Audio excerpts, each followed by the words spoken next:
And we are live for a new episode of the Electric Podcast. I am Fred Lambert, your host, and I'm joined by Seth Wintraub.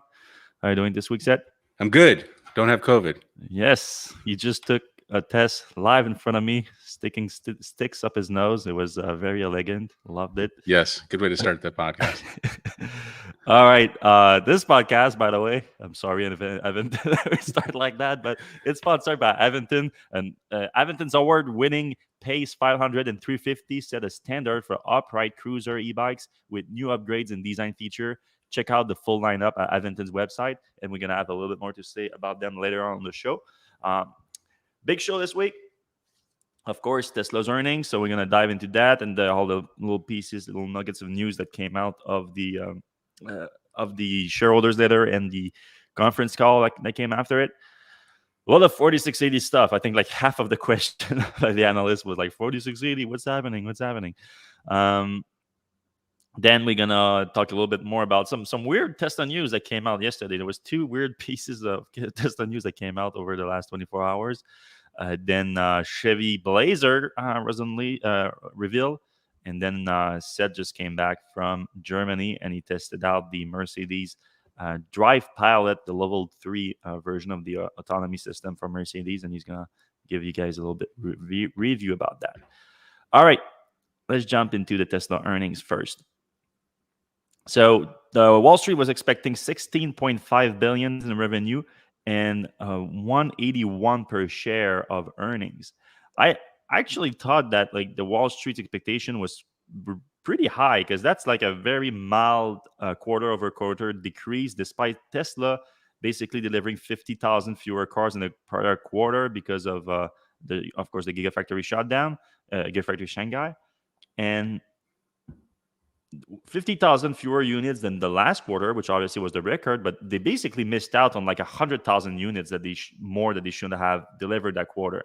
And when you're not fully utilizing your production capacity, you're losing a ton of money. So I thought it would be a harsher quarter than that, but Wall Street's expectation was quite high. And you know what? Tesla even beat that. 16.9 billion in revenue, so a good 400 million beat there, and 2.27 cents per share on a non-GAAP basis. So an even bigger beat there too. Managed to increase the cash position by 0.8 billion to 18.3 billion, and that's what Tesla is sitting on in the bank right now. And surprisingly, not a lot of Bitcoin in that anymore because Tesla decided to liquidate 75% of their Bitcoin position without citing a reason for it. But we know that the current crypto winter is affecting a lot of people. I did the math though, and Tesla actually it doesn't look like Tesla is down on their Bitcoin investment. Really? Yeah, because they did sell like 250 million worth like right after like a week or two after investing as like a stress test that they call it, and that was like way up. Like that they made like $100-something million just on that transaction, and now selling 70% of their stakes for over $900 million. So they still have over 25%. So I would think that they might be still up or just about around that on their Bitcoin investment, and they still own like what sounds like over like $250+ million worth of Bitcoin. So it's not like they're not invested in Bitcoin. The gross margin. So, like, that's been a big story for Tesla over the last year or two, especially the last year where the prices have kept going up. And Tesla is like, we have to increase the prices because of inflation, cost of materials, supply chain concerns. Like, it is affecting us. We need to increase the prices. And everyone is like, yeah, sure. That sounds great. Everybody's doing that. That's a good excuse, Tesla. But then during the same period of time, the gross margin kept going up. So I'm like, all right, what's happening? You guys are you're making more money? You're increasing the price. We thought that was because of your cost increasing, but actually you guys keep improving your gross margin. This time it did go down. Tesla was maintaining it over 30% for the last few quarters, which was extremely impressive. Like other than Porsche, maybe like there's not a lot of people in the auto industry that can maintain those kind of gross margin. And now it went down to 27.9, which is still extremely impressive, but down. Though it is quite kind of easy to explain. It's more about the ramp up in production, Gigafactory Texas in Berlin. Obviously, as long as Tesla doesn't achieve like a high volume production there, the gross margin on those vehicles are going to be way lower, and that's going to bring the entire average down.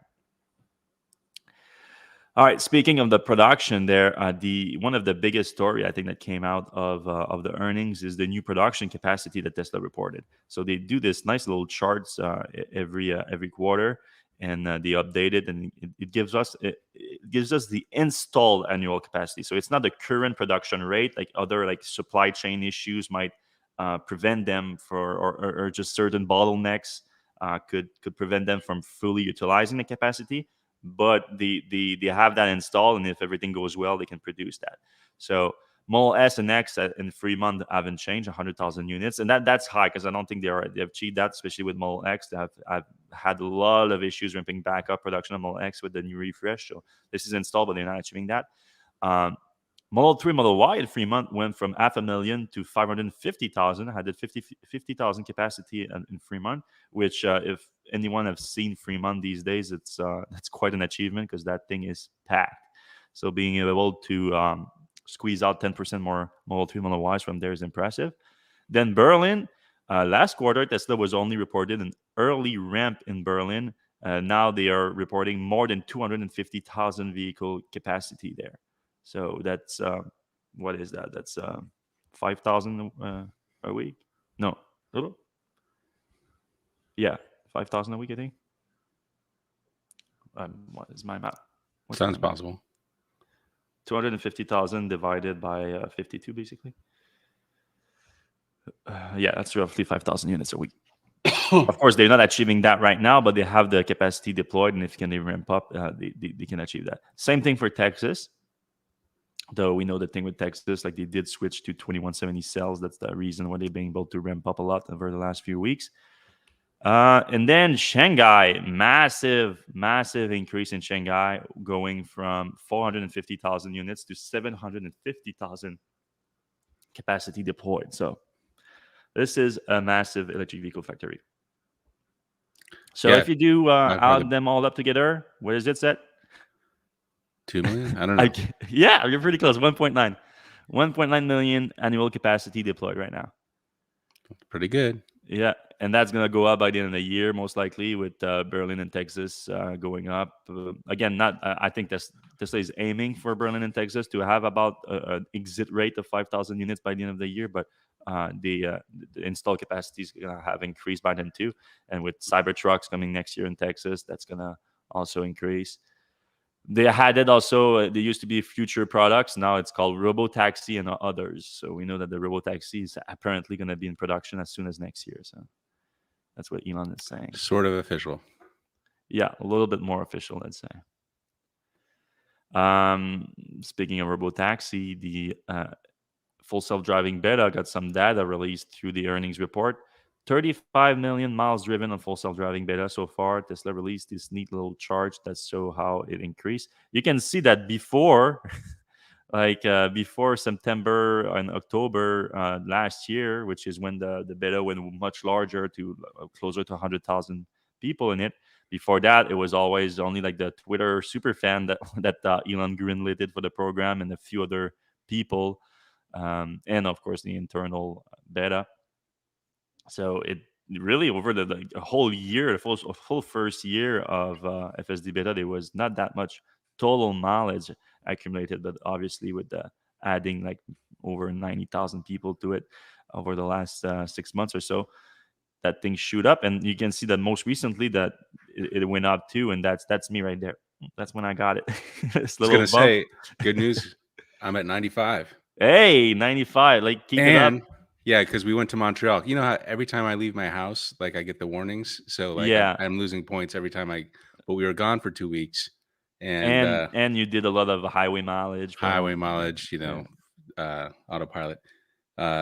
And your wife drove back the car from Montreal too. Exactly. That could have helped, Seth. Yep. I just also realized that. Added bonus, we're getting the door fixed. There was a rock came up and hit the door. So we're not touching it for a week. So theoretically, the next FSD that comes out, 95, you might be fine. I think some people with 95 got it. I'm not so sure, but I think more 97 would have been more your sweet spot. Maybe I have to go up again. What was I going to say though? I forgot. But anyway, there was another like quick little wave of people that came out around May, June. That's when I got into the program, and that also you can see that accelerated the pace. But now 35 million miles. Elon on the call said that he believes that that's more full self-driving miles than maybe all other programs combined from other companies. But you have to be careful with that because the data is different for everyone, and so if you look at like Waymo's data, Waymo what they do, it's actually full self-driving. This is the FSD beta. It's not. It's sort of like when it works, it is, but it's a different product than what Waymo and Cruise are working on, really. Yeah, what do you think about the 100,000 Tesla drivers in North America had access to FSD? So is that the official number of Yeah, that's the FSD official sales? number of people in the program right now. Okay, You that's know what we that's said, a actually pretty high. million by the end of the year. So there's 1 million people that bought full self-driving. Nah, that's what I don't understand. I cannot imagine that to be true. I think there's a million cars on the road in Capable? North America that can buy full self-driving package right now. So I'm thinking that he, in his view, it's gonna improve enough, and then until the end of the year, that they're gonna not only widen the access, but that more people are gonna want to jump on board and buy it. But at the same time, he said that the call, he said, yeah, he also is going to increase the price of it. So, like, this is starting like at $12,000. It's hard to convince someone to, especially on a $50,000-$60,000 car. Yeah, It's a lot of money. And right now, I mean, coming from someone who love his car, I love a Model 3. I just drove. I'm nearing 3,000 miles in 3 weeks on it right now, and I love the car. I love Autopilot. I love Tesla. But if I had to pay $12,000 to get FSD, I would not do it in a million years right now. It's yeah, just not as it's not that useful. I right. mean, we're gonna get into that a little bit more later too, because you just tested something that's actually useful in autonomy right now, though not completely out there just yet. Yeah, different world. Yeah.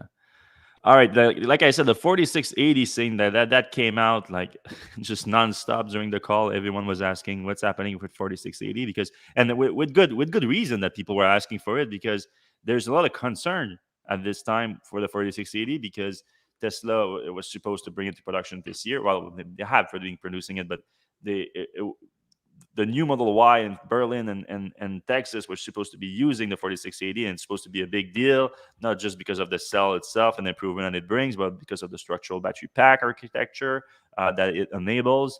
So a lot of great things was coming from that. But then Tesla started production in Texas, but extremely low production of it. In Berlin, they decided to start instead with the 2170. And now they switch Texas. Well, they not switch. I think they do it side by side, but they ramp up Texas using the 2170 instead of using the 4680. So a lot of speculation was Tesla is having a ton of issues ramping up 4680 production, which is the truth. That they said that they are having a lot of these specified that there's a lot of problem. Elon talked a lot about the dry electrode issue, uh, which is probably one of the most like breakthrough technology within the cell. So obviously it's harder to bring to volume production. But there was some good news at least. Drew Baglino, the Tesla senior vice president of powertrain and energy engineering, which I kind of see him as the de facto chief technology officer since JB Straubel left Tesla. Drew said that they are up 35% month over month every month since March at the Cato factory. So the Cato factory is a little pilot plant. Let's say little. It's actually kind of a high volume production pilot plant that's just outside of the Fremont factory on Cato Road. And the other good news is that they plan to start production of the 4680 cell in Texas at Gigafactory Texas this quarter. And by the end of the year, they expect Texas to have higher production capacity than Cato, without confirming how much they're producing in Cato, other than a 35% increase month over month since March. But it has to be quite significant because they had 1 million cells, and was it in January? Earlier this year, they achieved 1 million cells, but like 1 million cells that over time, like I think they were producing it for like months and months before that. But it's still significant. And yeah, once they do that in Texas, I think the ramp up is gonna go great. They kept reiterating, we have plenty of 2170 now. Like we have all our partners, Panasonic and CATL, and well, say the CATL doesn't do the 2170, but or maybe they do. I don't know, but LG, Samsung, all those guys are producing enough 2170 for us. So they feel confident that they won't need to achieve their very ambitious production ramps during the second half of the year. They don't really need the 4680. They can do it with the 2170. But obviously, next year you really want the 4680. And Elon made some interesting comment about the structural battery pack and how they can improve. He said the architecture itself is an A. Like he kept like grading the as if like a like school grades type of thing. That the architecture is an A because I mean it's a big improvement for the whole idea of like the pack being part of the structure instead of something that you're just carrying around like a backpack. So that's an A, but the optimization within that is a C right now. So they said that there's a lot of optimization it can do.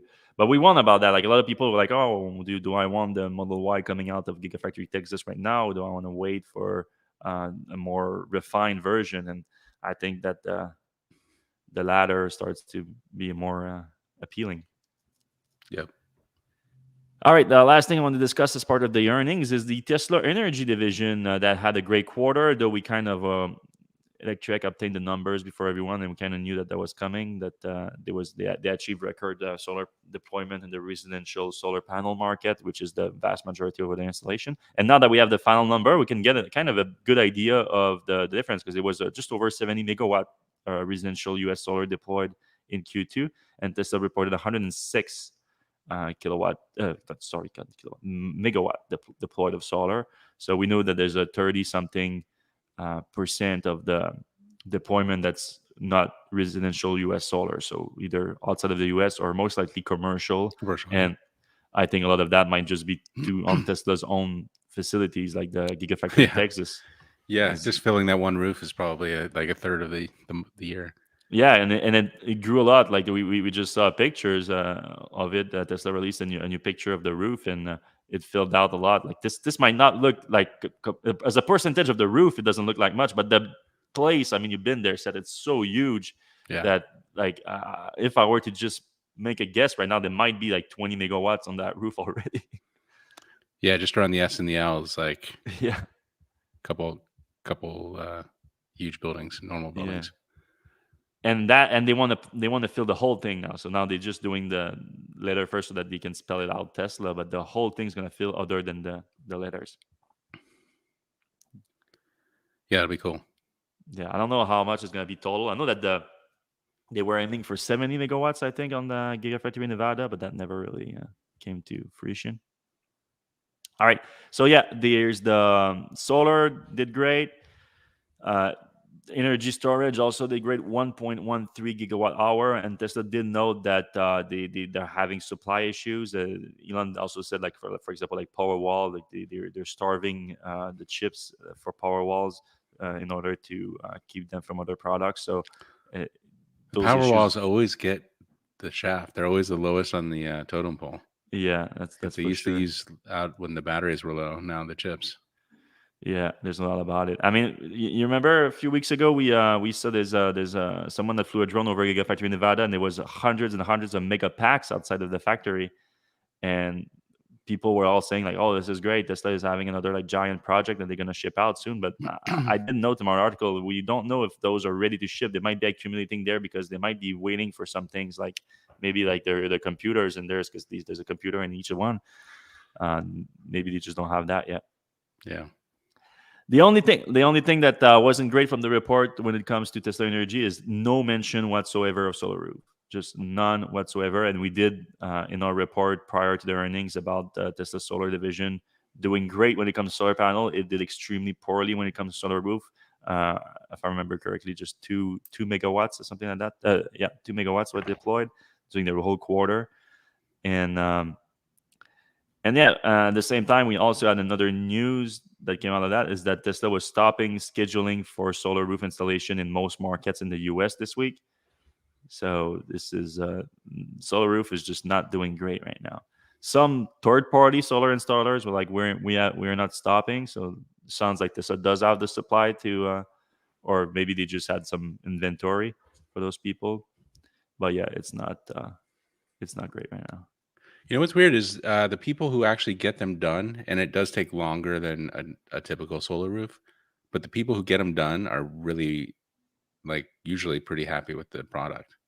Once everything is done Right. and once the system is activated, yeah, I mean, it's a stunning product. Like, it's just, there's no, I don't know, like, a lot of people just are when Elon says that, it's a great looking roof and most roof look ugly, or like, people are like, who cares how like most roof look like. But it is undoubtedly, if you look at objectively, it's a better looking product. And there's the advantage of, like, you can put your solar cells exactly, you can put more of them. There's a lot of great advantage to it. You can put them on a roof that doesn't matter if you need to replace the roof soon. This is a new roof. There's a lot of great things, but the customer experience in terms of the installations and getting everything activated has been awful. And and sometimes, like, we reported on people being being living under a tarp for a roof for months at a time because Tesla couldn't get the installation going. So there's a lot of bad situation like that with the product. But you're right. Once it works, and it's pretty great. I just don't know when and how Tesla's going to finally be able to just make it happen. All right, the Tesla Supercharger V4 is coming out. We got the first leak to site plan that was released for one station coming in Danvers, Massachusetts. So not Danvers. And yeah, I mean, it's if you're familiar with this right here, which is the urban supercharger, it looks like a very similar design, just much larger because Yep. you have a side by side here. Yeah, there you go. That's a side by side with the current V3 station, which V3 and V2 are virtually the same design wise, but this is the V4 and much taller, probably a good foot taller, and the instead of having the cable being inside of it, which I thought was a nice design because it kind of like protected it a little Yep. bit. Not that you need that much protection from it, but now it's outside. But here's the big thing is, like, this is a much longer cable. Yep. Like, just that's the fact that it starts all the way at the top too. It makes it easier to manipulate and a So lot it's longer. good for third-party cars, and theoretically, if other cars are charging, Yeah. also theoretically better for Cybertruck. I don't know if that's a consideration, but Yeah, I mean, I didn't think of that, but you're definitely right for the third party vehicles. Like, they just, I mean, I think Tesla's design is the best yep, in terms of that. Like, and to be fair, a lot of other automakers do it right too. It's just there's a bunch of them that you get in there and, like, what did you do? Like, just put it where the gas tanks goes. Like, everyone knows that. It makes sense. Like, just put it there, and we're gonna plug it there, and everyone's gonna know, and we don't have to go into a puzzle every time you go charging. But yeah, still, then also just people like park not great, and like, but the Tesla Supercharger one is extremely short. Like, you have to back up like a lot to make it happen, and I'm always a little bit concerned, but normally it works. I used a ton of Supercharger, more than I probably used more Supercharger in the last 2 weeks than I did the last 4 years of being a Tesla owner. And I have to say, like, the Supercharger experience is incredible. Like, there's how many times I've used third party like CCS station, like from Electrify America, if you go like probably 1/10 of the supercharger network, and I've experienced issues at like 30% of them, like so much more than a Tesla, even though I use Tesla like 10 times. On this whole trip, the last 3 weeks, drove from Montreal all the way down. Now I'm in New Orleans, and I've been in Mississippi in the South and all that. And never have I encountered a station that has a stall that hasn't worked until yesterday. I drove down from Jackson and from Jackson to New Orleans, and I stopped in Macomb, Mississippi. And when I click on it to navigate there, it tells me there's 2 stalls that are not working. Oh, good to know. There's 2 stalls. I'm not gonna use those 2 stalls, and they named those 2 stall in there like 2A, 2B. You know what, said? I arrived there. Who's there? Tesla trying to fix it. wow, 2 Model Ys from California were there, with two gentlemen working on it. It's just like, what are the odds of that? Like the first time I run into a station that's working, Tesla is already there trying to fix it. But yeah, this is a V3, the V4, excuse me. We don't know that we don't know the exact differences other than the design of it right now.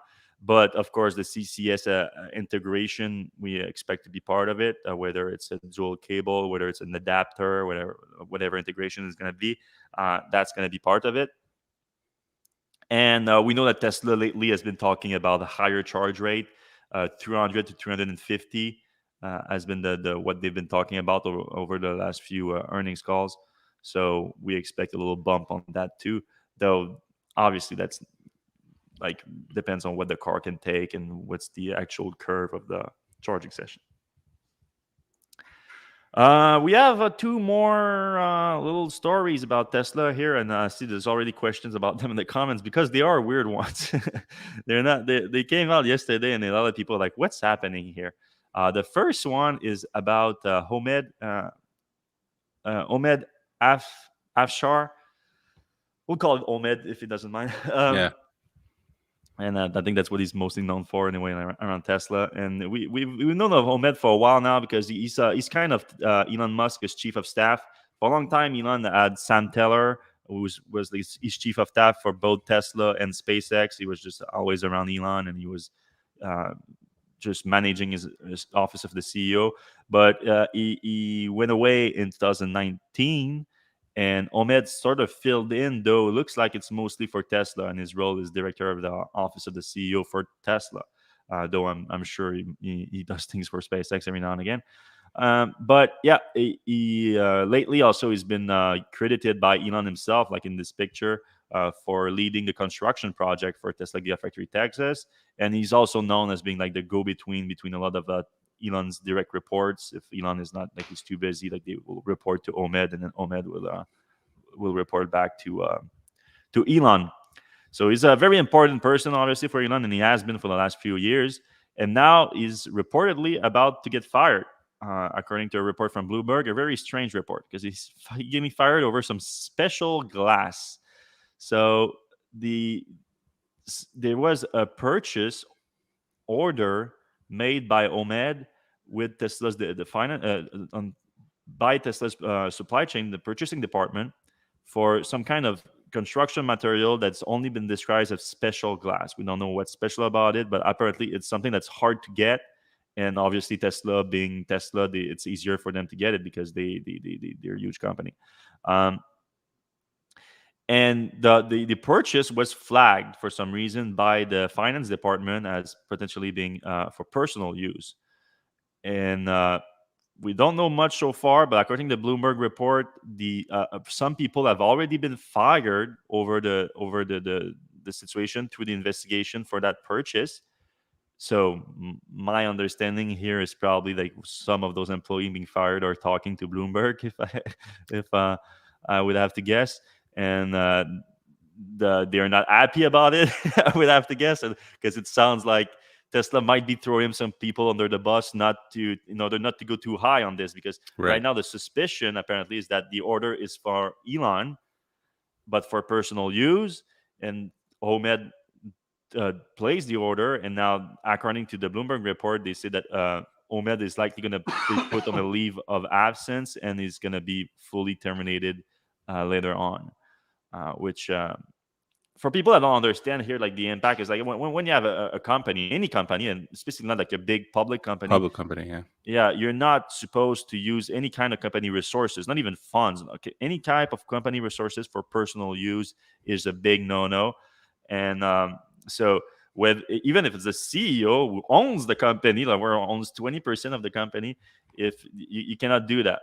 So now it's not confirmed that it was for Elon for personal use. It might be one of those occasions that, unfortunately for Omed, is going to be the one taking the sword, and he's under the bus. Yeah, he's been thrown under the bus, and because obviously I doubt, I think they're going to do everything not to fire Elon over the purchase of glass. So you might think about the Elon though is like he flies to the Mediterranean to party on a boat and shirtless. Like he's doing that with the Tesla jet. Like he just reimburses them for the usage. But I don't know how this Yeah, glass is different apparently from that. it's the SpaceX jet, like, or and Tesla has to reimburse SpaceX or for the use of the jet when he uses it for, or now it might be his jet too. It used to be SpaceX jet. It used to be SpaceX commercial jet, and Tesla would reimburse SpaceX when Elon uses it for Tesla related stuff. Now it might be his jet, and if it's his personal jet, then Oh Tesla yeah, just reimburses him whenever he uses it business. for business reasons. So that's okay. It's just this thing, it would be like if it's for his house or whatever. Apparently, he doesn't have a house. Or has a $50,000 house. I don't think you need special glass for that. Though the whole $50,000 house has been put to question a few times, and Right. I don't know. So yeah, this whole thing is undoubtedly strange, but there might be, there's a good reason for people to get fired over that. It's just that they might not be the right people, I would guess, if Tesla might be like just scrambling to find a way to just like find a culprit, but not it being Elon. Otherwise, it would be. And I mean, at the same time, like I have to say, like Elon is, even though I'm not a fan of all his decision and all his comments and everything, I think he's still extremely important to Tesla. I don't know if he needs to be CEO necessarily, but I think I would want him to at least stay as like product architect or things like that, because I think he pushed for very great products. But I don't want him to see it fired for buying some glass. That would be a silly way to go. Yes, indeed. And then the other weird story too that came out is Tesla is getting its own exclusive lane at the U.S. Mexico border. So look at this picture here. It makes for a very funny like a signage picture. We have Yeah, they even have exclusivo. the font and the logo there. Yeah, the fun and everything. Exclusivo auto, then Tesla, camiones vacío, despacho conjunto. Tesla right there. It's pretty hilarious. I mean, if you have a Tesla, can you drive through that lane? Yeah, well, that's what everyone is saying now. Like, oh, you can just you just do that, and like people are like, well, what's happening? Is Tesla making like a suburban now? Like, here's the thing: it's not about like if you have a Tesla, it's about Tesla suppliers and Tesla itself, because they have a lot of suppliers in Nuevo Leon, which is the specific state where the border is. I didn't know about that. This is kind of interesting. I don't know if you've seen that set. Yeah, it's red. Like, look Just at a the small border. Yeah, look at how the state is drawn here. Like it's a weirdly shaped state that actually doesn't really border the U.S. or Texas specifically, except for this little tiny stretch of 9 miles here that they drawn in, and they, they can control that border apparently. Like it's not. I'm sure there's some federal involvement, but the state has some control over the border crossing. Um, that doesn't necessarily have to go to the federal level. So Tesla apparently negotiated with the Nuevo Leon state in Texas to have this exclusive lane in order to go through the border faster. And yeah, I mean, as you can see, like this is not like also like near any kind of major center. Sorry, in the U.S. So it's apparently not a very popular border crossing. The longest wait time like 20 minutes or something. So, but maybe Tesla expect that it's gonna be bigger, especially now that they have Gigafactory Texas a little bit further north here, and they have a lot of suppliers in Mexico. Mr. Ivan Rivas said that he's the economy minister there. He said that there was an incentive negotiated with Tesla to expedite and make it more efficient the crossing.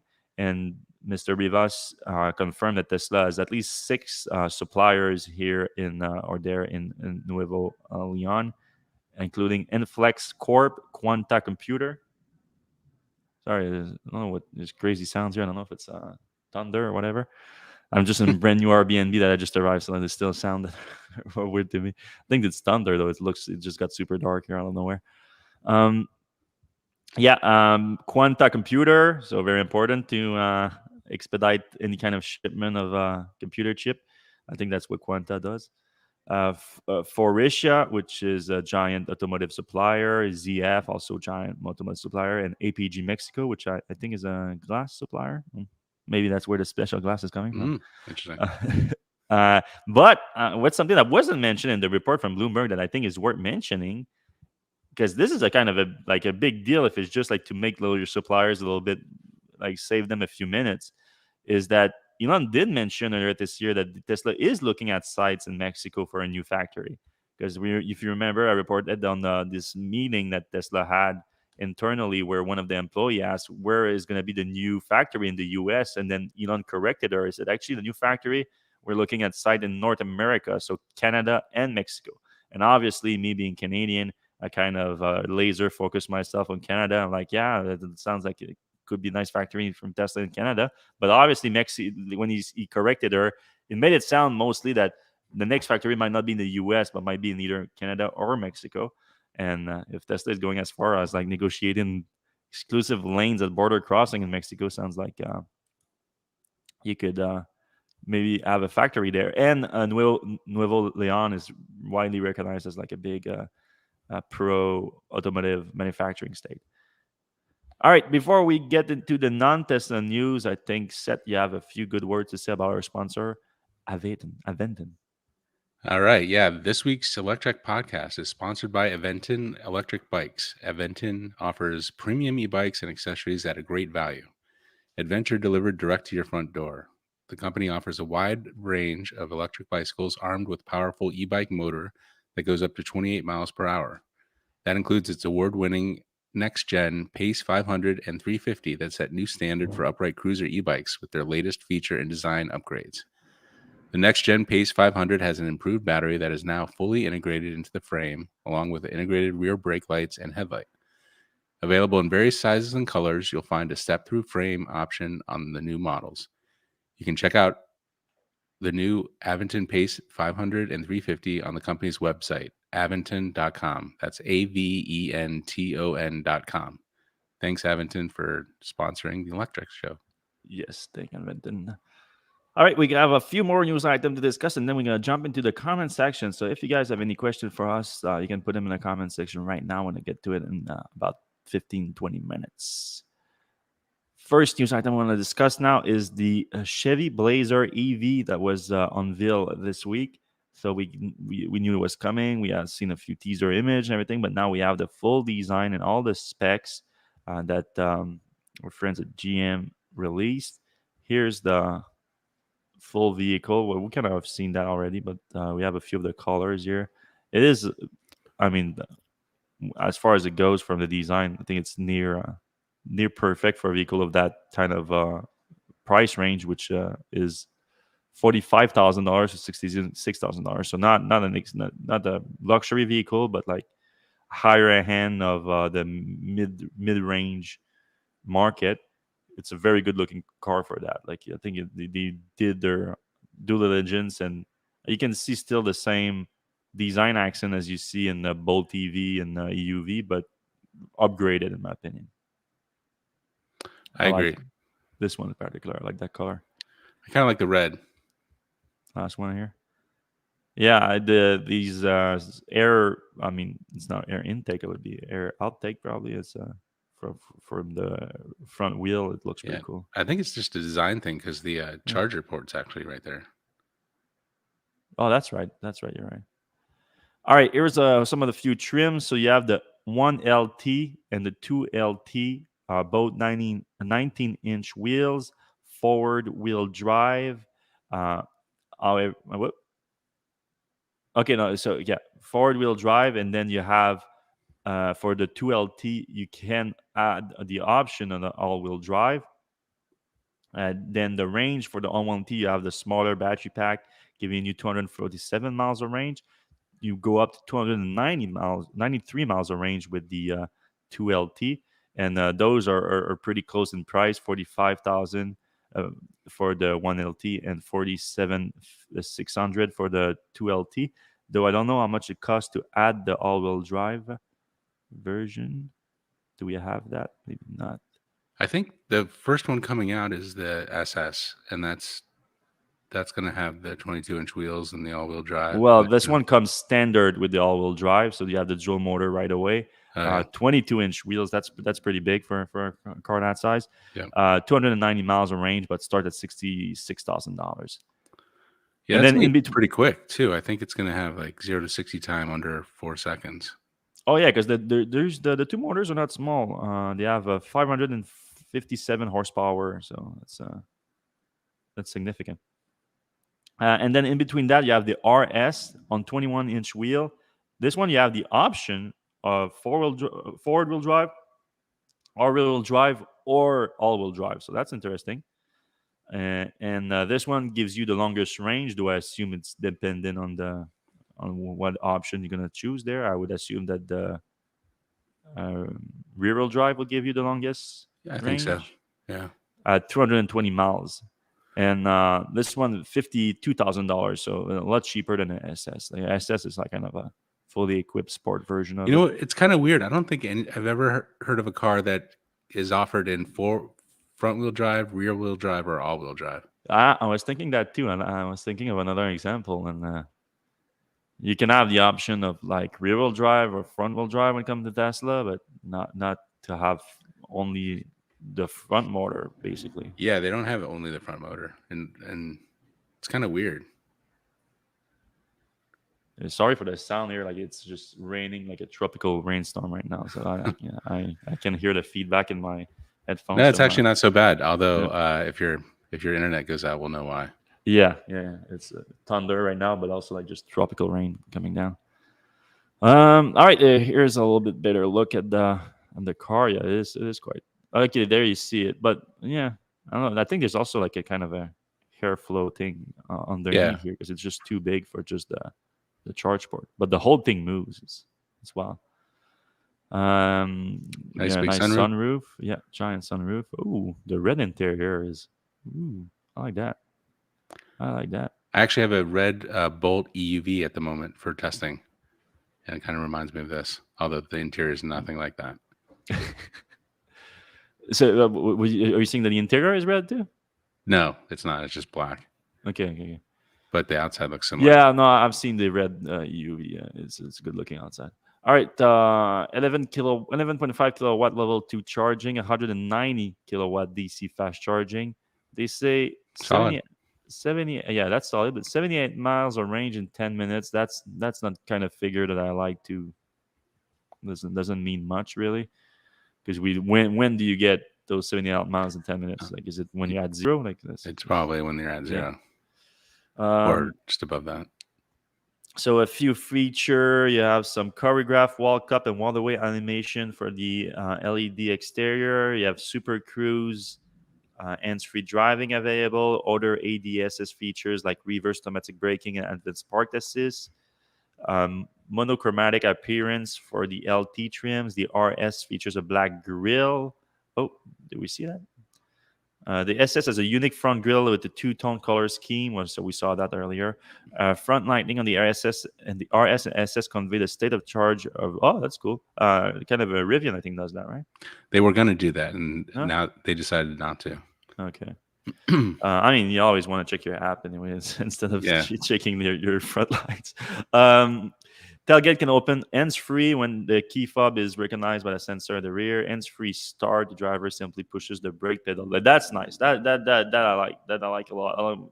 I don't like that. That's one thing I don't like about the Mustang Mach-E and everything, especially when you come from a Tesla. Like, you have to power on, power down. Like, do we really need that? Like, just I'm parked. I'm walking away. Shut the car down. I'm getting in. I'm putting in drive. Let me put it in drive or pressing the brake in this case. The same thing. You still have to push the brake normally. I'm gonna have access to the Ultium charging 360 network. They unveiled this police version too, so it sounds like they want to market it to police departments across the U.S., which it makes sense. I mean, it's a right size vehicle, right specs for a police vehicle, I think. Here you have some more pictures of the interior. That's the one LT versus two LT. I literally don't see. You cannot see a difference. I know. I don't know if Scooter just it's just messing with us. I mean, the shade of the seats looks slightly different. Okay, let's try this one. This is the two-tone. Okay, it's like a two-tone wall. Yeah. Oh, there's something on the fans too. Look at the fans have reds on it. Now they know. Yeah, and all right. Scooter pushed it a little with this. It's a cool He likes tool. the slider. He found an excuse to use the slider. I see what you did there, Scooter. But overall, I mean, that's a great car. I mean, I think the biggest concern that because I had a lot of the, especially talking to people here in the south about EVs, they're like, all right, like when can I buy an American EV? Like, oh, Tesla too expensive and all that. GM is coming out with a few of them. The Chevy Blazer is going to start at $45,000. It's not a pretty good price if you want like a mid-size SUV, but it is made in Mexico. That's Wow, there that's was been thunder right when you said made in Mexico. Dun, uh, dun, dun. it's gonna be made in Mexico, which bummed out a lot of people, and also like make kind of Biden looks pretty bad, saying Mary Barra like is Oh leading god. electrification in the U.S. and then this Well, very the Mustang's made in Mexico too. The Mach yeah, 2. I mean, well, Ford didn't give credit to Jim Farley to electrify Right. the whole industry. You know what though? Also, the Equinox is coming probably just as soon, and it looks a lot Yeah, like the Blazer, but it starts at 30,000. So, yeah, and it's a then of little bit course you can buy cheaper. a Bolt right now for as little as 25,600 Yeah, if you can and find a dealer to not take you to the cleaners. yeah, a lot of big markups on those. I think the Adrian Tatum just mentioned. I think the Blazer is actually aimed at the Mustang Mach-E, which is fair. I That's a think good point. yeah, maybe I think the Mustang Mach-E look a bit sleeker. This more looks like a more geez. Ooh. Uh, This Internet's still on. yeah, it's working. We're trying to go a little bit faster maybe before it all shuts down for me here. The electricity is still on too. So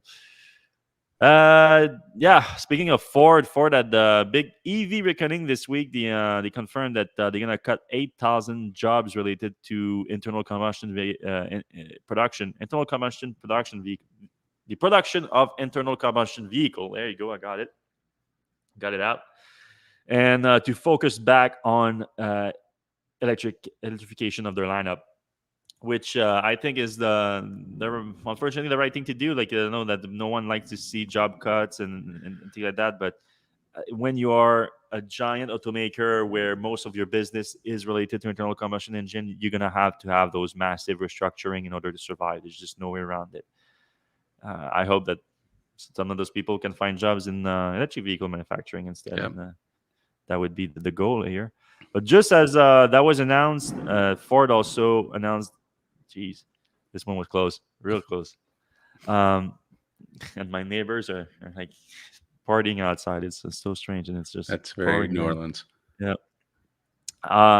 They announced their plan to achieve production of 600,000 units or a run rate of 600,000 units of electric vehicles by the end of next year. And they announced that they managed to secure 60 gigawatt hour of battery capacity in order to achieve that.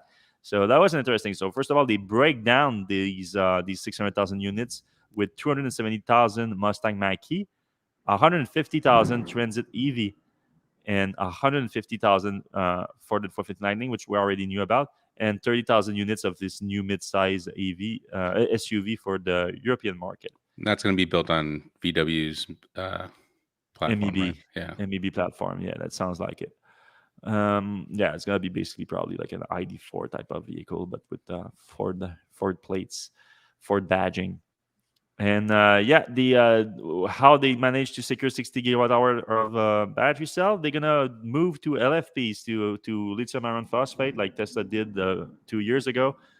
The LFP cells are now energy dense enough that you can make them work in the vehicle with a little bit shorter range. And the first one to get it is gonna be the Mustang Mach-E later this year, and then the F-150 Lightning is gonna get it too in 2024. So no, excuse me. The Mackie is going to be next year. Next year, the LFP. So I hope that maybe the Mackie is going to be able to go down in price a little bit with the LFP sales. That could be good. Oh, did you see the whole light flashes too? Yeah, we're still on. And also in my microphone, I heard like some static that just came out of my microphone. Yeah. How does that work?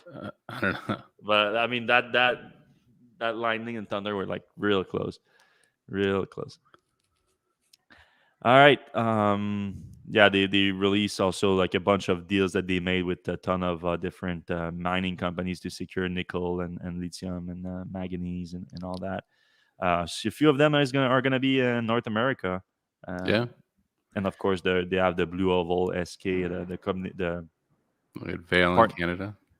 Yeah, well, Vale. Yvel has a nickel mining operation in Ontario. Yeah, Yeah, I think you noted this in the Slack room, but like it's pretty easy math to do that. That each the average size of a Ford battery pack is 100 kilowatt hours. That's yeah. It big. sounds. It's. I was when I saw like 60 gigawatt hours. You guys are just gonna make 600,000 vehicles. It didn't sound like too big, but like, I guess with not only the F-150 being a much bigger pack, but the Mustang Mach-E has a big pack too. Like we talked a lot about that. Like the Mustang Mach-E has great range, but it's not a very efficient car. It's just they have a great range because they have big battery packs in those. Yeah, they have in Tennessee and Kentucky, of course, they have the Blue Oval SK partnership coming up that's gonna build a ton of battery. I actually drove past it in I think in Tennessee or whether in Tennessee and Kentucky. They're super close, and I drove through all that and I saw the factory being built. Really Yeah, giant factory.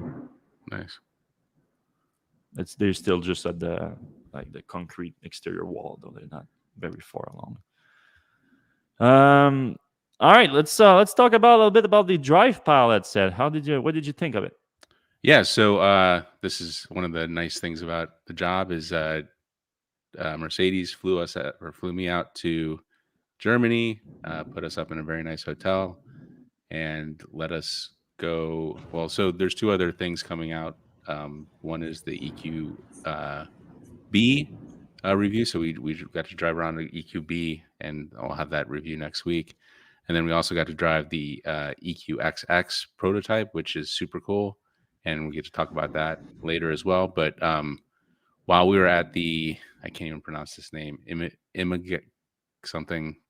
That's near The Stuttgart. proving grounds, right? The proving So, grounds, yes, the yeah. Mercedes proving grounds near Stuttgart, about an hour outside of Stuttgart.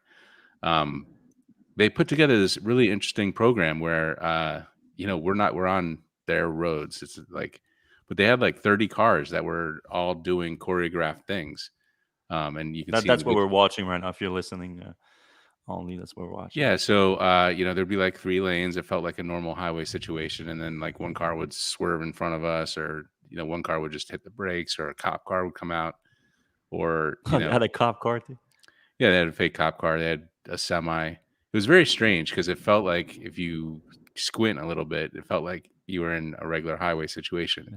But they put this all together, and it seems like a pretty like they could have just had us go on roads. Like I think it's actually legal. So right now you can see the car swerving, Yeah. and then you can see in the display there that it's also swerving. But one of the things that you can't tell from this video is that the heads up AR display really, really adds to the um, experience because it's actually putting the display like on the cars in front of you. So you can see that like it knows where you want to be. It actually like puts an X on the car in front, where you're going. So it's like a whole nother level of like confidence that you get when you see that the drive pilot actually knows the cars in front of you and what they're doing, and it'll tell you ahead of time what it's going to do, if it's going to go around or if it's going to stop. So that inspires another level of confidence. And this was obviously a Mercedes choreographed exercise, so I'm not sold You on it don't have a yet. lot of bent highways like that. Right, yeah, with a wall Or like no, that.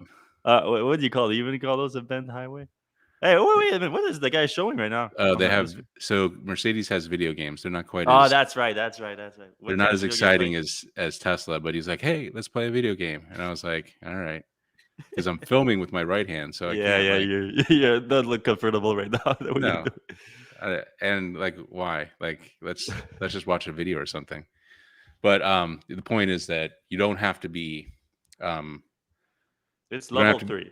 yeah, True level level three. 3. But the thing is, in level 3, you have to be able to take over. So Yeah. when things start going bad, for instance, I had the phone in front of my face and it couldn't see my face, so it started freaking out. Um, so it still needs to see your face. You can't go to bed. You can't go to sleep. You can look anywhere in the car you want, which is different than level 2 Mhm. stuff like a Chevy Super Cruise or Ford Blue Cruise with that are looking at your eyes. You Mhm. have to have your eyes on the road. This, you don't have to have your eyes on the road. So this is, I guess, another evolutionary step in the, in getting to where we want to go. Um, so like overall, it was like really impressive. I was, I was just kind of like, yep, it's happening.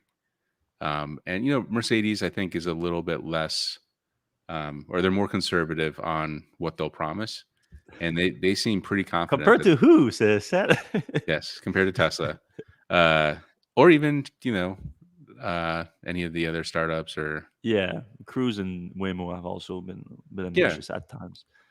So Mercedes has kind of hit all their goals, and they aim to apply in early 2023 to be in California and Nevada, and also in Germany. And I think by mid 2023, they expect to be level 3 on California roads, meaning that if you're sitting in traffic in LA, which Mhm. I heard is kind of N- common thing to do there, Never uh, happens. you can play that little air hockey game, uh, or do some To be more. fair, they, Or they did say that they're gonna have like more than that coming, right? right, they have Yeah. more games. Although the More other games, games, they're gonna they have Snake not and but like not movies basically, and things like not like Netflix or whatever. we actually got to we went to Electrek. We were browsing the web on that thing. Yeah. So I uh, think that's what he's doing right now. No, yeah. yeah, it looks like. So it's pretty cool. It's definitely useful. But we need to see it on real roads in real situations.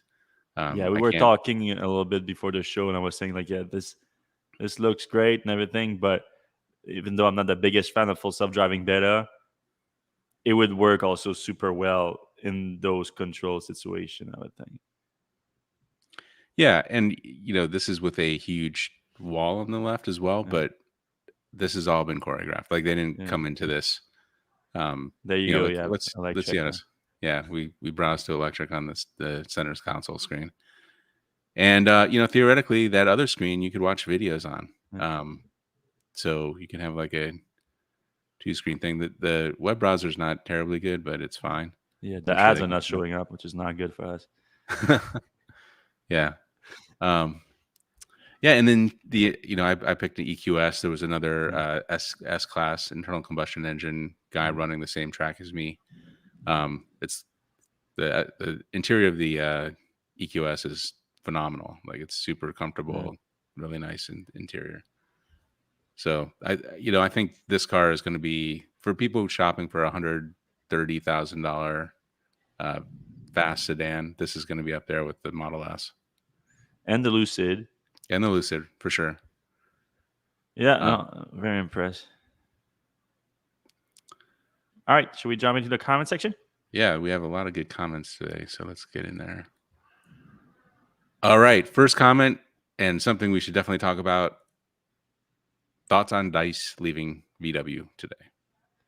Yeah, I mean, we just saw that. Looks like you. Am I still there? Yeah, Okay, I thought I was finally kicked giving out. up. No, I mean, yeah. What was announced is that he told the board that he's gonna leave by August. By the end of the August, we don't know where he's going. I would assume that he's going somewhere. He's not like just retiring fully. He's retiring for Volkswagen. If you're not aware about Herbert Diaz, he he was at BMW, came to Volkswagen just around the time of the Dieselgate scandal, so he was not responsible for it, but he like took over leadership after all the heads rolled, basically. And he's been pushing really hard for electric vehicle, which, as you can imagine, is kind of a an obvious move after being caught with all the cheating and then diesel. But he was pushing even harder than the board was really looking for, and there was a lot of tension between him, between the board, between the worker consoles too, because the worker consoles also was afraid that they would result in job being cuts and all that. Because you know what, Like at it's Ford. yeah, exactly. And making electric vehicle is also not as labor extensive as a internal combustion engine.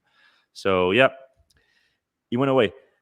He's now finally, after like years of tension, he's apparently leaving, and we expect him to show up again in the EV industry relatively soon. And a lot of speculation now about Tesla, and I don't know how serious that is. We do know that apparently he had an offer from Tesla back in 2014, 15, around the time that he took the job at Volkswagen. So we don't know. Like we know Elon has talked in the past about not wanting to be CEO of Tesla forever. He wants to remain at Tesla, at least as a product architect, like I discussed earlier.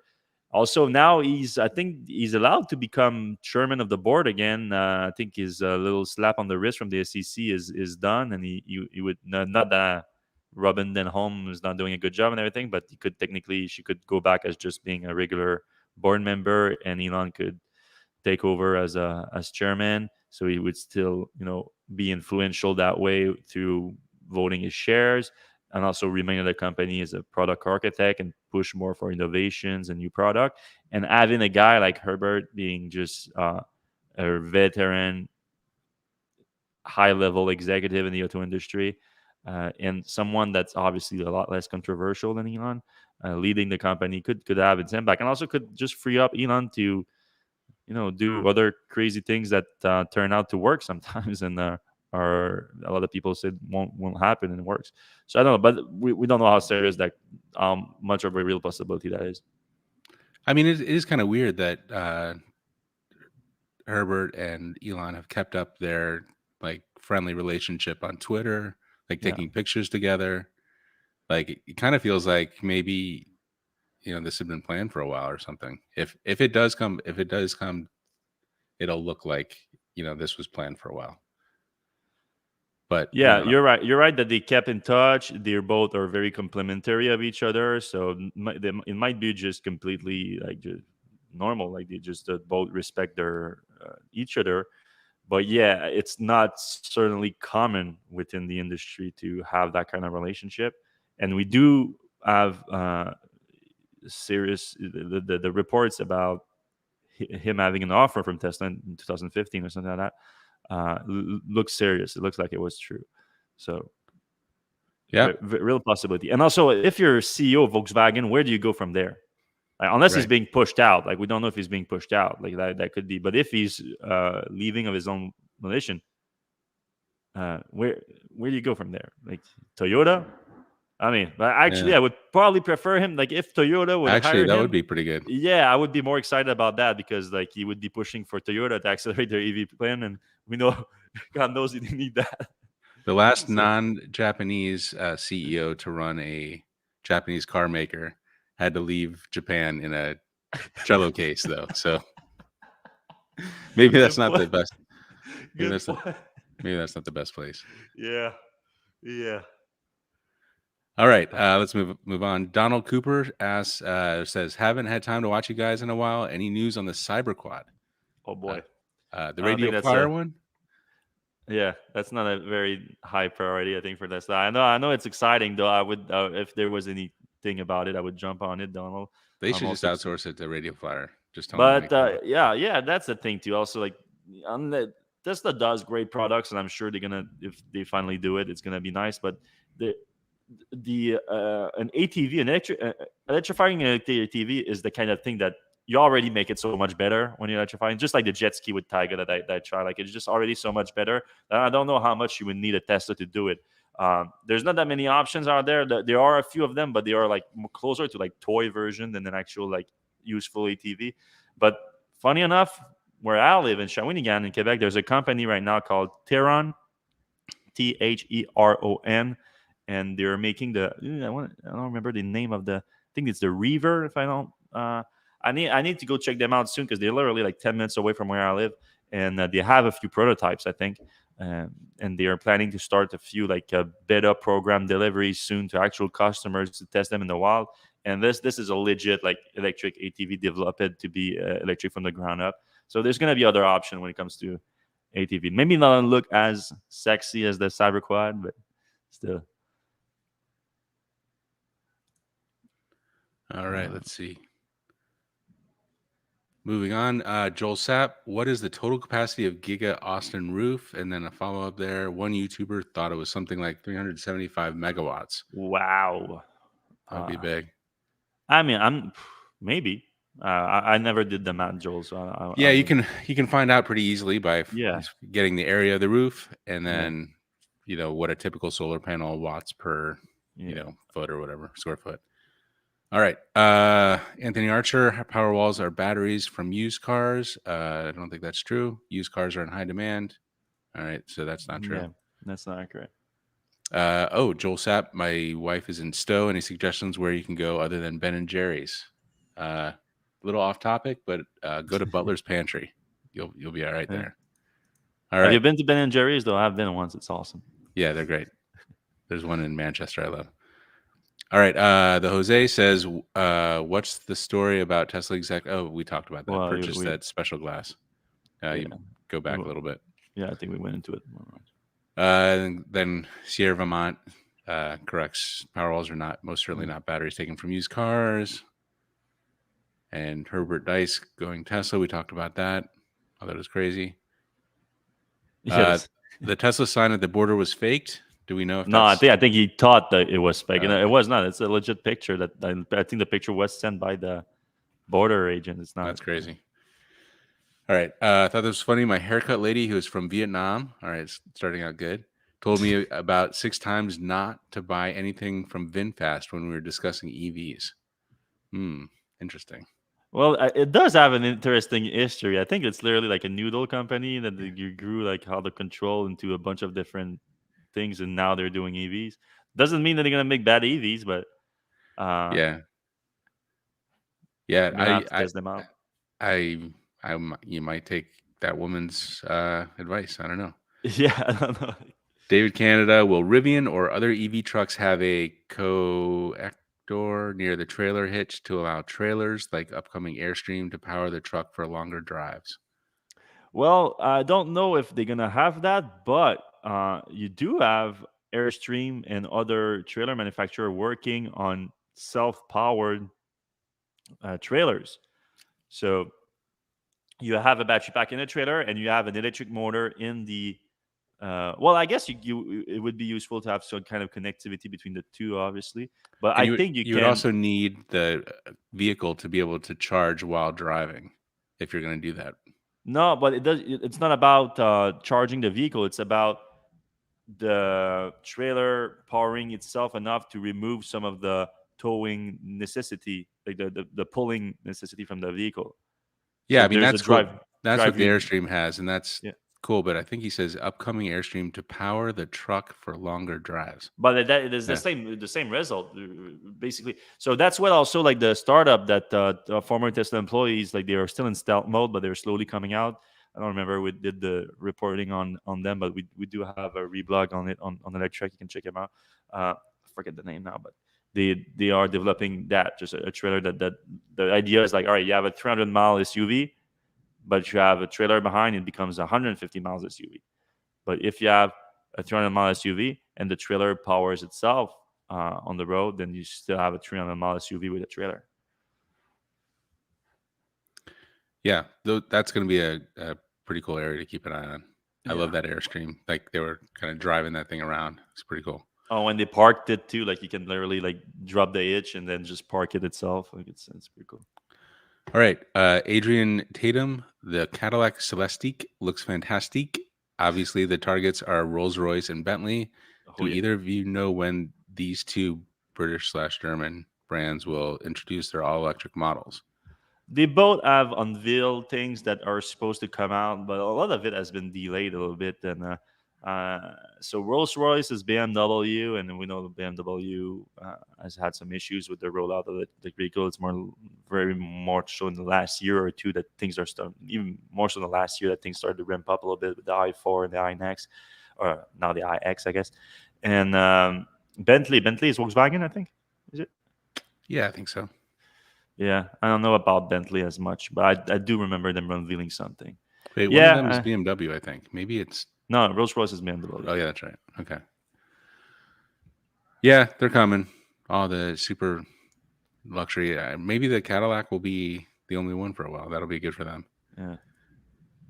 All right. The Chevy Arthur Load says the Chevy Blazer SS has a $14,000 price premium over its sibling that gets 30 miles less range. That probably is because it has 2 motors and is much faster, I'm assuming, and probably has like the 2-tone seats and all the other fun stuff. Well, the base version at $45,000 is only has a single. Oh, no, okay. No, okay, he's talking about the SS. Okay, yes, you're right. All right. Seth, are you going to trash your R1S order to snatch up this fancy Chevrolet? It's funny that people are comparing the R1S to this thing. Yeah. This is like the third time I've seen it. I don't think they're really There's no that third similar. row. There's no third row, and There's it's no also third row, not as not premium. off-road. Yeah, nah, you don't go off roading with that either. And I mean, it's if anything, I would perhaps think about the Kia EV9 as a replacement, but like I would only do that if Rivian wasn't able to deliver in like a reasonable time period, and Kia was. So, or God forbid if it. And did we confirm that the Kia is gonna have a third row? I don't know if it's gonna have a third row, but it looks like it could for yeah, sure. But I think in the leaked images, it's nothing official yet. Yeah, I think anything that's big enough to have a third row has a third row option these days. Obviously the Model Y has a very small third row. Sneak peek at the EQB from Mercedes that comes out or is announced next week is it's going to have a third row option, and it's microscopic back there. You can't even. I don't even think you're allowed to have adults back there. Adrian Tatum, this is we talked about this earlier. The laser is actually aimed at the Mustang Mach-E. That's a good point. Technically, the Peugeot 405 is all-wheel drive, front-wheel drive, and rear-wheel drive. Okay, interesting. The regular 405 was front-wheel drive, and all-wheel drive was available. ROA, which is okay. That's kind of a technicality, I have to say, but good, good trivia knowledge there. All right, Greg Poland question: when can I get the Blazer SS, and does it have a towing package? I might need to get this instead of the Cybertruck. Okay, again, this is not the same thing at all. Well, I mean, if it was just getting a Cybertruck to tow something, does it have towing capacity? Let me just look. But when you get it, the SS is going to be the first one you can get, and so that's I think mid next year, mid to end next year. Yeah, end of next year, I think. Towing. Oh, it comes up. Yeah, I don't know. The thing comes up. So I would imagine you can tow with this thing. Maybe not a ton. Yeah, nothing. It's still got some thunder out there. Oh yeah, yeah, it's still crazy right now. Speaking of that, he heard the lightning all the way in Texas. All right. Cycle Gamer, do you guys think Tesla's starting to push us away from purchasing FSD in exchange for the subscription model? In my opinion, they are, because subscriptions are more sustainable for the long run. What do you think about that? If you look at the earnings, in the last few earnings, they've been talking about the software. Like we plan on making more money on software and higher profits on software. I mean, I guess both of them, whether you buy it or you subscribe to it, it's both software revenue. But yeah, there's definitely indication that Tesla is looking to have like a steady stream of software subscription within its fleet. It's still $200 a month. Yeah. All right. Here's something interesting that it always kind of blows my mind. If you buy FSD and your car is totaled, say goodbye to your $12,000. I mean, so that's true. Like if your car is totaled, you have to buy. I mean, you get insured for it, so you theoretically your insurance company would pay you $12,000 to give to Tesla again. But it's kind of interesting because like when they do the thing where they decide whether to total something or not, they should include that in the it's another calculation to make when deciding to total a vehicle or not. Like there's a $12,000 full self-driving attached to that vehicle. It might be worth resurrecting or at least putting a little bit more work in to get that thing going, especially if full self-driving ever works. All right. Philip Lavoie, question: how would you assess the 4680 production progress? And do you think it will be a bottleneck if Cybertruck production starts mid-2023? Throw that one to you. Yeah. I'm not as concerned as a lot of people, to be honest, because of mid 2023 is when they plan to start Cybertruck production.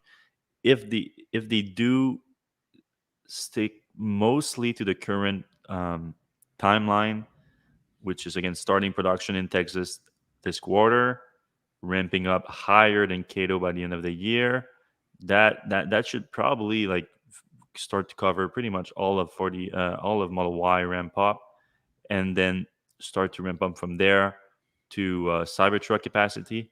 I mean, to be honest though, that I'm saying that not expecting that many Cybertrucks to be made in 2023. So it's not going to be like a giant volume needed of 4680 from the Cybertruck program at that time. So I'm not too concerned about the 4680 being a bottleneck for the Cybertruck. I'm more concerned really of like this whole origami type of manufacturing that they're doing with the body, with this new giant giga press that they have that they ordered. I think that's going to be the biggest concern for now. Yeah. And Adrian Tatum just mentioned too, like other company like Panasonic are going to provide 4680. Yeah, I mean Panasonic looks good right now for producing 4680 next year in Japan. I don't know how much of that is going to go to Tesla, if it's going to be any significant volume by next year. I think Tesla still plan to rely mostly on itself by next year. Maybe after that, it starts to be a higher volume for third party, but it's a good point. All right, we talked about the Mexican Yeah. Blazer. Mercedes dealers charge huge markups on their EQS electrics. I think that goes for everybody nowadays. I don't think they have a lot of allocation to. Like, they just not that many. Yeah. Maxim question. You can skip this if it came up before. What are your thoughts on Herbert Dice leaving? Yep, Yeah. we did. Talk about playing games and watching movies in your car reminds me that EVs have completely lost their reason for existing. Huh. That's quite. That's big jump there. Yeah. They will not dig us out of climate crisis when people drive more. So I guess the assumption is that you will drive because you're watching movies and playing games. I don't know how accurate that is.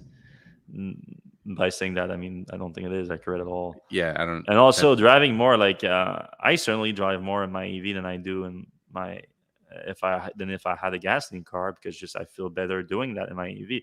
But I feel much better in doing that when I do it with clean energy. So yeah, that's the goal too. Like, those go side by side. All right, roll 20. Do you know if Chattanooga VW plant is online yet? I think we had heard some recent. Yeah, well, I think he means, timetables. are they producing the ID4? Yeah, because I mean the plant has been online for a while. I think they are. They have started production of it last few weeks, or maybe even last month. But Volkswagen is weird about that, when they like, oh, we started production, and then take 6 months to deliver the first car that they produce. So I don't think they're delivering just yet. VW ID4 produced in Chattanooga, but I think it's coming for sure. All right, David Canada says, I was just told by Tesla that all my year plus reservation for Model X is on hold, and I need to let them know if I still want it. Have you heard of this? Just happened. App. I've heard of Tesla, like, if you put your order on hold for too long, they're like, all right, do you want it or not? Or if you don't want it right now, we're going to cancel it. I've heard Tesla doing that, but it sounds like you weren't aware that the order was on hold, and like Tesla is telling you it is on hold. Do you want to proceed or not? That's no, and I've never heard of that. I mean, that sounds like the order was put on hold by mistake. If we're not aware, I'm not. Though, if you placed the order like a year ago, buy that car, because I'm assuming that you secured a lower price for it than it is now. So you make money off of it just by buying it, basically. Yeah, maybe they're trying to scare people away. And well, that's the thing. When people like keep pushing the order, they're like, hey, they're like, no, you're gonna have to do it now, or they're gonna cancel it. That's what I've heard more, but the phrasing is getting me a little bit confused about the situation. Yeah. All right. Oh, well, you just confirmed it. Yeah, they're guessing that they want to cancel after raising the price so much, so it's hard to get a sub 100,000 when it's new Yeah, nowadays. do not Yeah, cancel. Sell that yeah, thing if you don't yeah. want it. If you don't want it, buy it and just sell it to our profit. All right, that's pretty much it. Yeah. Panasonic will also be providing 4680s, and good luck getting your $12,000 back for FSD on a total. All right, Yes, and with that, I think you the made it. rain is stopping, the thunder is stopping. Cannot be a more perfect timing. So, if you're still listening right now, we do appreciate you. It was a long podcast. You're a true, real, hardcore fan of electric vehicles, just like us. You're one of us, and we appreciate you. And we're gonna see you same time, same place next week. I hope